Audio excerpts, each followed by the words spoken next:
Come along, children. Now we're going to have a little music.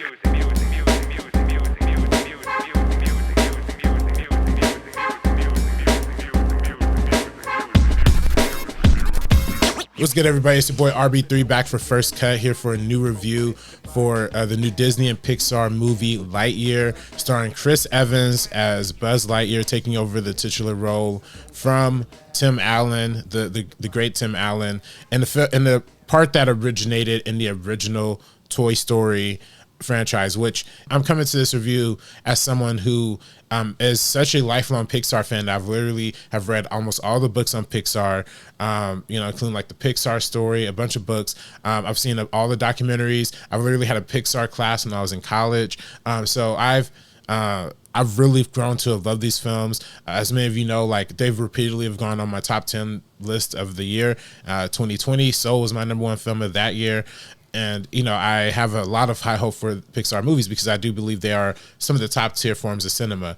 And when, that led me to going into Lightyear, with somewhat of high expectations, but also, kind of knowing what this is a little bit. Because like I said, Toy Story is such a big part of the legacy of Pixar and of Disney that they're going to keep going back to that well. And, even though they closed out the Toy Story trilogy with, the amazing Toy Story 3 back in 2010, which won all the awards, it won Best Animated Film. It was nominated for Best Picture. Everybody cried at the end of it, just like I did when I saw it opening weekend. Everybody really digs Pixar movies for what they're able to do. But, they came back to that well. Even though it closed out so perfectly, they still came back to that well for a Toy Story 4. And, of course, multiple animated spinoffs, which, by the way, I thought I was crazy, y'all. I thought I was insane. I thought I was nuts. But I knew this was not the first Buzz Lightyear spinoff, adaptation, property, whatever. I knew somewhere back in the deep L's in my childhood that there was something like a little bit off about this whole like Chris Evans thing and Tim Allen, what they were doing here. I really thought about it and had to look and I had to find, and I did a little bit of research and I found the theme song and I heard it. That's right, y'all. If y'all know what I'm talking about, if y'all grew up in the same era that I did, that's right. We're talking about Buzz Lightyear of Star Command. This was the DCOM Disney Channel classic that came on, like started in 2000 and then like 2004, lasted for 4 seasons. And this was a weird, trippy sci-fi mess. And I'm telling you, this animated show. If y'all haven't watched Buzz Lightyear of Star Command, is nowhere to be found. It's not on Disney Plus. It looks like Pixar wasn't proud of it. I guess Disney wasn't proud of it either. It rocked my childhood. I hope they can find some way to revive this. Maybe in some multiverse setting, they could have like Lightyear, Buzz like crossover with this Buzz from this show, and they could like all come back together. If that's in the sequel, if that can be in the cards, they got to be some way to figure this out. Because the child in me, listen, children of this generation. I'm gonna get into the review. I'm gonna do Lightyear movie in a second. Okay, I'm getting into that review in a minute. But children of this generation is gonna love that movie. Children of my generation love Buzz Lightyear of Star Command. So do yourself a favor, look it up on YouTube. I'm literally looking at the clips right now. So with that being said, as much as I enjoy Buzz Lightyear of Star Command and Toy Story 4 and all of the various Toy Story spinoffs that they've done on like TV and all that stuff, I know what this is. I know this is kind of like getting back into the well a little bit. So I wasn't the most excited like walking in. I was excited about the fact that we're getting another Pixar original sci-fi movie, which they always kill, especially when you look at their previous example like WALL-E. But I do think like I was a little bit like, what are they really going to do with Buzz Lightyear that's really going to be all that new?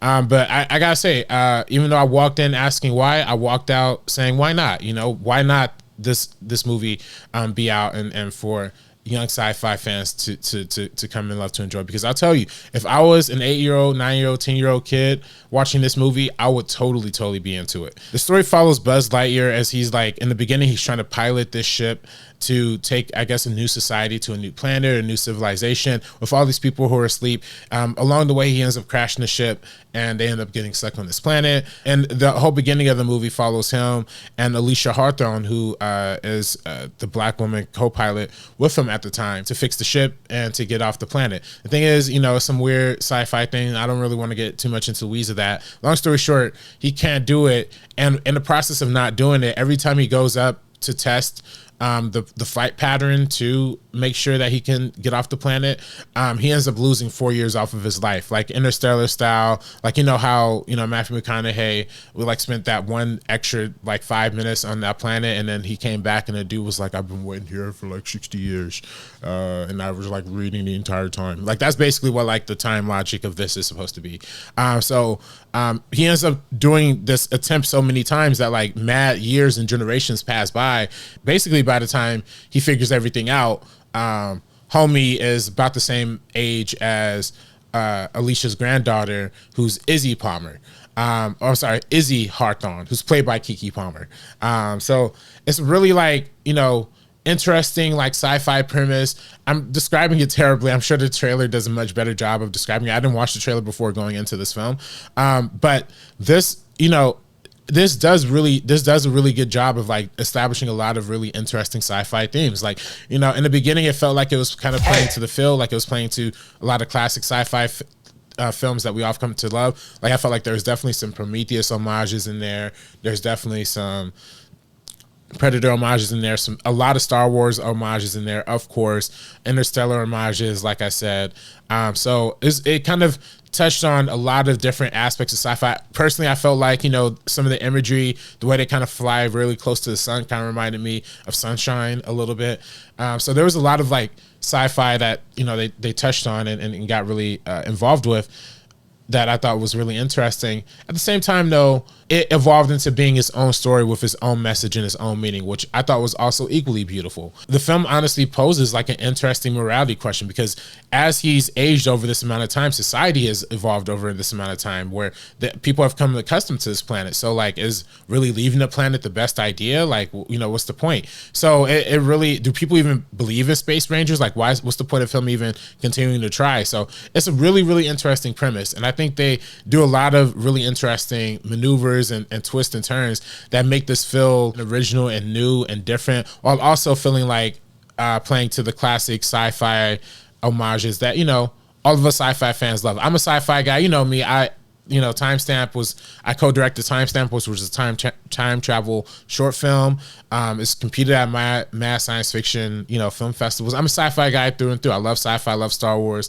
You know, y'all know me. So this was right up my alley. I dug it. I think anybody who likes sci-fi movies, who like space movies, who like space exploration movies, or like movies with just a little bit more of a deeper meaning to it. Like, it's not like, I'm not gonna say this is like Inside Out, or this is, you know, Soul, or this is, you know, some people really like Up, you know, something like that, that's really like deep and profound and you got to think about, and that's really like meaningful, and you got to like super analyze. It's not to that level, but I will say, like, it does pose some interesting questions that for me as a sci-fi fan, I was like, oh, this is kind of cool. It's a little familiar, but it's cool. If you have somebody in your family who's like young, like a cousin or a nephew, or maybe like one of your own kids, you should take them to this movie and expect to have a good time as a science fiction fan, if that's what you're into. Now, if you're not into sci-fi, then, you know, this is not going to be the movie, but I dug it, so I hope you do too.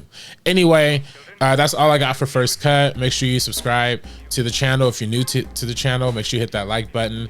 Comment down below, what are you excited about the Lightyear film? Are you excited about any other Pixar films? What's your favorite Pixar film? What's your favorite Toy Story film? Maybe Toy Story 4 is your favorite. Maybe you think I'm slanderous. Maybe you think Buzz Lightyear of Star Command is like actually legit, which I think is legit. So, you know, all the Buzz Lightyear Star Command fans, let me know in the comments down below. Anyway, y'all, it's your boy RB3. I'm dipping out of here. NBA Finals is on tonight. And it's probably, this is going to come out tomorrow, so what's the point of me even saying that? Happy Saturday morning, y'all. Peace.